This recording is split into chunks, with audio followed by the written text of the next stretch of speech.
Soya chunks বা সয়াবিনের সবজি খেতে ভীষণই টেস্টি লাগে, আর সাথে সাথে এটা একটা হেলদি ভীষণ রকমের। তাই আজ আমরা শিখে নেব সয়া চাংসের বা সয়াবিনের কোপ্তা কারি। অবশ্যই একবার আমার মতো করে বাড়িতে বানিয়ে খাবেন, আর আমাকে জানাতে ভুলবেন না আজকে নতুন ধরনের ভাবে আমি বানিয়েছি সয়া চাংসের কোপ্তা কারি রেসিপি কেমন লাগলো। নমস্কার বন্ধুরা, মুনমুনে পাঁচফোড়নে সকলকে স্বাগত। আসুন শিখে নিই আজকের রেসিপি। আমি একটা নিয়েছি ছোট আলু সেদ্ধ করে, আর নিয়েছি 1 কাপ সয়া চাংস যেটা আগের থেকে সেদ্ধ করেছি লবণ দিয়ে। এখন নিয়ে নিলাম একটা মিক্সি জারের মধ্যে যে সয়া চাংসটা আমি নুন দিয়ে সেদ্ধ করে রেখেছিলাম সেটা নিয়ে নিলাম। তার সাথে নিয়ে নিচ্ছি 2 থেকে 3টে কাঁচা লঙ্কা, অবশ্যই ঝালটা নিজেদের পছন্দ মতো নেবেন। আর তার সাথে নিয়ে নিচ্ছি 1/4 কাপ ধনে পাতা, যেটা পরিষ্কার করে ধুয়ে আমি ছোট ছোট টুকরো করে কেটে রেখেছিলাম। এখন আমরা সয়া চাংসটাকে একটা জল না দিয়ে ঠিক এরকম ভাবে গ্রেট করে নিলাম। আমি দেখিয়ে দিচ্ছি কিরকম ভাবে আমরা এটাকে গ্রেট করে নিয়েছি। দেখেছেন একদম দেখতে লাগছে কিরকম কিমার মতো, তাই না? একদমই সুন্দরভাবে এরকম ভাবে আমরা মিক্সি জারের মধ্যে এটা গ্রেট করে নিলাম। এখন একটা জায়গা নিয়ে নিলাম, আর যেখানে সয়া চাংসটা মধ্যে আমি ঢেলে রাখছি। সয়া চাংস কিন্তু ভীষণই হেলদি, আর এটা সকলের জন্য খুবই উপকারী একটা সবজি। আর আমি এখানে একটা আলু সেদ্ধ নিচ্ছি। যারা আলু খাবেন না, যারা ডায়াবেটিক, তারা কিন্তু আলু নাও নিতে পারেন। এখানে যে আলুটা আমি নিয়েছিলাম খোসাটা পরিষ্কার করে একটা গ্রেটারে করে আলুটাকে আমি এরকম ভাবে গ্রেট করে নিচ্ছি।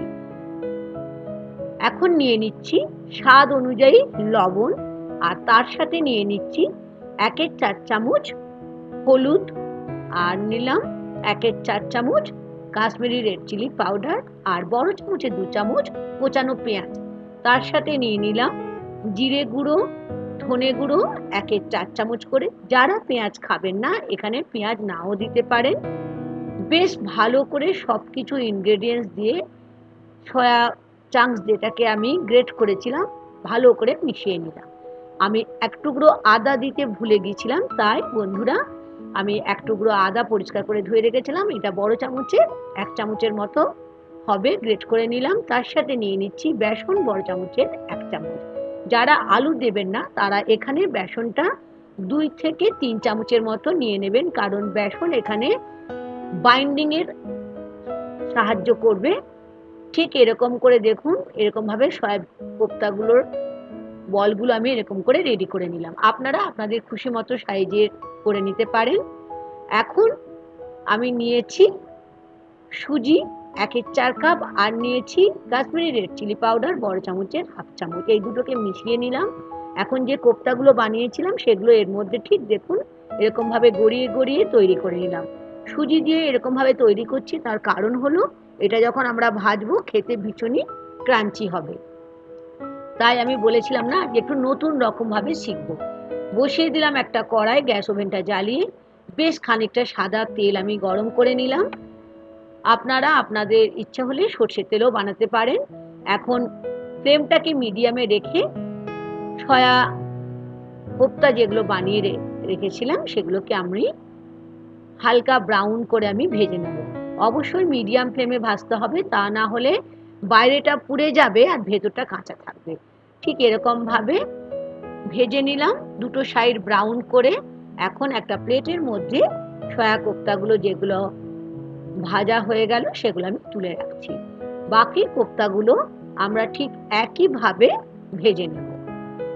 সয়াবিনের কিন্তু হেলথ অনুযায়ী মানে পুষ্টিগুণ প্রচুর আছে, যেটা ছোট থেকে বড় যে কোনো মানুষরা, যে কোনো বয়সের লোকেরা এটা খেতে পারেন। আর বানানো খুবই সহজ। দেখে নিন আমি আজ কিভাবে বানাচ্ছি। যে তেলটা ছিল সেই তেলটার মধ্যে নিয়ে নিচ্ছি 1/2 চামচ থেকে 1 চামচের মতো ঘি। ঘিটা অপশনাল, যারা মনে করবেন ঘি দেবেন না তারা 1 চামচ তেল এখানে অ্যাড করে দেবেন, তবে ঘিটা দিলে কোপ্তা খেতে খুব টেস্টি হবে। এখানে নিয়ে নিলাম 1/2 চামচের মতো গোটা জিরে। জিরেটা যখন খুব সুন্দর একটা গন্ধ উঠবে তখন নিয়ে নিচ্ছি একটা তেজপাতা, আর একটা শুকনো লঙ্কাকে আমি ভাগ করে নিয়ে নিলাম। এখন তেজপাতা, শুকনো লঙ্কা আর জিরেটাকে 30 সেকেন্ডের মতো একদম লো ফ্লেমে ভেজে নিলাম। এখন নিয়ে নিলাম গরম মশলার মধ্যে রয়েছে বড় এলাচ, ছোট এলাচ, দারুচিনি 2 টুকরো আর হচ্ছে লবঙ্গ 2 টুকরো। গরম মশলাটাকেও আমাদের একদম লো ফ্লেমে 30 সেকেন্ডের মতো ভেজে নিতে হবে। যখন খুব সুন্দর গন্ধ উঠবে তখন দিয়ে দিলাম আদা, রসুন আর পেঁয়াজ বাটা আমি বেটে রেখেছিলাম আগের থেকে, যেটা বড় চামচের 2 চামচ। যারা রসুন আর পেঁয়াজ খাবেন না তারা এখানে আদা আর কাঁচা লঙ্কা বাটা ব্যবহার করতে পারে। নিয়ে নিলাম 1/2 চামচ হলুদ, তার সাথে নিয়ে নিচ্ছি ধনে গুঁড়ো আর জিরে গুঁড়ো 1/2 চামচ করে। পরিমাণ যদি আপনারা বাড়ান সয়াবিনের, তাহলে এই গুঁড়ো মশলার পরিমাণও কিন্তু আপনাদের সেই রকম ভাবে নিতে হবে। এখন নিয়ে নিচ্ছি কাশ্মীরি রেড চিলি পাউডার 1/2 চামচ।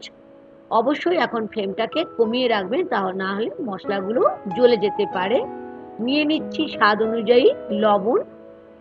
লবণ অবশ্যই নিজেদের স্বাদ অনুযায়ী নেবেন। খুব অল্প পরিমাণে নিয়ে নিলাম চিনি। চিনিটা দিচ্ছি তার কারণ হচ্ছে তাহলে আমাদের টেস্টটা একদম ব্যালেন্স থাকবে। এখন লো টু মিডিয়াম ফ্লেমে সমস্ত গুঁড়ো মশলার সঙ্গে পেঁয়াজ, আদা, রসুন বাটাটাকে বেশ ভালো করে কষিয়ে নিলাম। অল্প জল নিয়ে নিলাম, তা না হলে এটা পুড়ে যেতে পারে। বেশ সুন্দরভাবে 30 থেকে 7 সেকেন্ডের মতো এটাকে কষিয়ে নিয়ে একটু ঢাকা নিয়ে নিলাম। ঢাকা দিয়ে মিডিয়াম ফ্লেমে 1 মিনিটের মতো কুক করে নিলাম। এখন দেখবেন বেশ কাঁচা গন্ধ যেটা আদা, পেঁয়াজ, রসুনের, সেটা একদমই চলে যাবে। আর ফ্লেম কিন্তু বন্ধুরা লো টু মিডিয়ামে রাখবেন। এখন একটা আমি মাঝারি সাইজের টমেটোকে পেস্ট করে রেখেছিলাম, যেটা 1/2 কাপের মতো হয়েছে। টমেটোটা দিয়ে আবার ফ্লেমটা একটু বাড়িয়ে নিতে হবে। তারপরে বেশ ভালো করে ঢাকা দিয়ে 1 থেকে 2 মিনিটের মতো আমাদের এটাকে রান্না করে নিতে হবে। দেখতে পাচ্ছেন কি সুন্দর একটা তেল ছেড়ে বের হয়ে এসছে, মানে আমাদের মশলা একেবারে কষানো কমপ্লিট হয়ে গেছে। আর এখন রংটাও কিন্তু দেখেছেন চেঞ্জ হয়ে গেছে। এই সময় আঁচটাকে একদম কমিয়ে নিয়ে নিলাম বড় চামচের 2 চামচ দই। এই জন্যই আমি বলেছিলাম চিনি অবশ্যই দিতে লাগবে, কারণ টমেটো আর দই দিচ্ছি, তাহলে আমাদের চিনিটা দিলে ব্যালেন্স থাকবে টেস্টে। আরও 2 চামচ জল নিয়ে নিলাম। জল দিয়ে ভালো করে ঢাকা দিয়ে 1 থেকে 2 মিনিটের মতো লো টু মিডিয়াম ফ্লেমে মশলাটাকে আবারও আমি কষিয়ে নিলাম। এখন মশলা কষানো রেডি, মানে মশলা তো আমাদের রেডি। কোপ্তাও তো আগের থেকে আমরা ভেজেই তুলে রেখেছি। দেখেছেন দই দেওয়ার জন্য কত সুন্দর তেলটা ভেসে উঠেছে। এখন নিয়ে নিলাম গরম মশলা 1/2 চামচের মতো। গরম মশলা আমার এটা বাড়িতে তৈরি করা, ডেসক্রিপশন বক্সের লিঙ্ক দেওয়া আছে। নিয়ে নিলাম আরেকটু স্বাদ অনুযায়ী লবণ, কারণ আমরা এখন বেশ ভালো করে কষিয়ে নেওয়ার পরে এখন আমি দিয়ে দেব বেশ খানিকটা জল, যেটা বড় কাপের 1 কাপের মতো। সেই জন্য আমি লবণটা নিয়ে নিলাম। জলটা দিয়ে এখন 1 থেকে 2 মিনিটে মিডিয়াম ফ্লেমে এটাকে ভালো করে আমাদের ফুটিয়ে নিতে হবে। নিয়ে নিয়েছি এর মধ্যে আরও 2টো কাঁচা লঙ্কা, শেষের দিকে দিয়েছি, তার কারণ কাঁচা লঙ্কার গন্ধটা খুব ভালো থাকবে। আমাদের রান্নায় কিন্তু আমরা শেষের দিকে একদম চলে এসেছি। দেখেছেন তেল ভেসে উঠেছে। এই অবস্থায় আমি সয়া চাংস বা সয়াবিনের যে কোপ্তাগুলো বানিয়ে রেখেছিলাম সেগুলো দিয়ে দিচ্ছি। একদম শেষে দিতে হবে, তা না হলে কোপ্তাগুলো ভেঙে যেতে পারে। আর আপনারা ইচ্ছা হলে কোপ্তাগুলো চায়ের সাথেও শুধুও খেতে পারেন, চায়ের সাথেও ভীষণই ভালো লাগবে ইভিনিং স্ন্যাক্স হিসাবে। দেখেছেন ঠিক এরকম করে অল্প অল্প করে জুস কোপ্তাগুলোর গায়ে দিয়ে দিচ্ছি, কারণ নাড়া চলবে না, তাহলে কোপ্তাগুলো ভেঙে যেতে পারে। একদম শেষে দিয়ে দিচ্ছি 1/2 চামচের মতো ঘি। ঘিটা আপনাদের যদি মনে হয় একটু বেশি দেবেন দিতে পারেন, কিংবা যদি মনে করেন দেবেন না তাও দিতে পারেন। তবে ঘি দিলে যেহেতু এটা নিরামিষ রান্না, খেতে খুবই ভালো লাগবে। রান্না হয়ে গেল আমাদের। গ্যাস স্টোভ আমি বন্ধ করে দিলাম। স্ট্যান্ডিং টাইম দিতে হবে, তার জন্য একদম শেষে নিয়ে নিলাম খানিকটা ফ্রেশ ধনেপাতা, যেটা আগের থেকে আমি পরিষ্কার করে ধুয়ে কেটে রেখেছিলাম। আশা করি আজকের সয়া কোপ্তা কারি বা সয়াবিনের কোপ্তা কারি রেসিপি আপনাদের ভীষণ ভালো লেগেছে। আর অবশ্যই অনুরোধ থাকলো একবার বাড়িতে তৈরি করে খাবেন, আর আমাকে জানাতে ভুলবেন না কেমন লেগেছে আজকের রেসিপি। নতুন বন্ধু হলে চ্যানেলটিকে সাবস্ক্রাইব করে নেওয়ার অনুরোধ থাকলো। ভালো লাগলে দেখতে দেখতে লাইক আর শেয়ার করে নেওয়ারও অনুরোধ থাকলো। আজ এই পর্যন্ত বন্ধুরা, থ্যাংক ইউ।